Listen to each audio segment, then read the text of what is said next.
بسم اللہ۔ روزنامہ خبریں میں آپ کا خیر مقدم ہے۔ ناظرین، عام انتخابات کا بگل بج چکا ہے اور ہر پارٹی اپنی اپنی صف بندی میں لگی ہوئی ہے۔ ویلفیئر پارٹی آف انڈیا کے صدر اور مسلم پرسنل لاء بورڈ کے فاؤنڈر ممبر ڈاکٹر قاسم رسول الیاس سے گفتگو کرنے کے لیے ہمارے ساتھ موجود ہیں۔ عام انتخابات کا اعلان ہو گیا ہے، لیکن گزشتہ 10 سال کے اندر مسلمان سیاسی طور پر حاشیے پر لگا دیا گیا ہے۔ قانون ساز اداروں میں ان کی نمائندگی، ان کی موجودگی لگاتار کم ہو رہی ہے۔ بہت ساری اسمبلیاں ایسی ہیں جہاں ایک بھی مسلم ممبر نہیں ہے۔ موجودہ سرکار میں ایک بھی مسلم وزیر نہیں ہے۔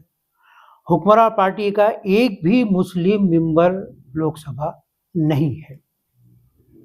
تو جب اس طرح سے دیگر پارٹیاں بھی جو ایک اینٹی مسلم انوائرمنٹ جو پیدا کیا گیا ہے پولیٹیکلی، وہ اسی ہوا میں بہتی جا رہی ہیں۔ ان کا نام لینا، ان کی بات کرنا ایک گناہ سمجھا جانے لگا ہے۔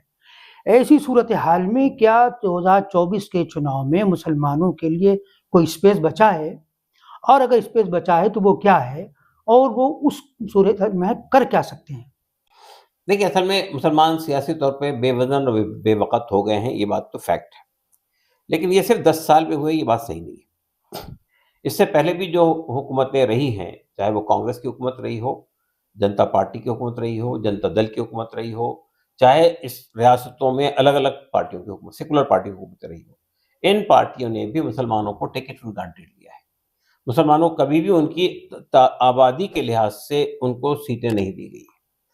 ابھی بھی جو 2024 کا الیکشن ہو رہا ہے، آپ اٹھا کر دیکھ لیجئے، سماجوادی پارٹی نے جو رشتہ دی ہیں، یادوں کو کتنی دی؟ 7.5% یادوں ان کو کتنے دی گئی، اور 20% مسلمان کو کتنی دی گئی؟ آپ اس کو دیکھ کے اندازہ لگا سکتے ہیں۔ تو یہ سچویشن ہے کہ یہ بی جے پی نے ایک خوا کھڑا کیا ہے مسلم اپیزمنٹ کے نام پر، اور اس وجہ سے باقی پارٹیاں بھی اس سے اجتناب کر رہی ہے۔ یہ بات صحیح نہیں ہے۔ اس سے پہلے جب بی جے پی نہیں تھی، اس وقت کیا ہوتا تھا؟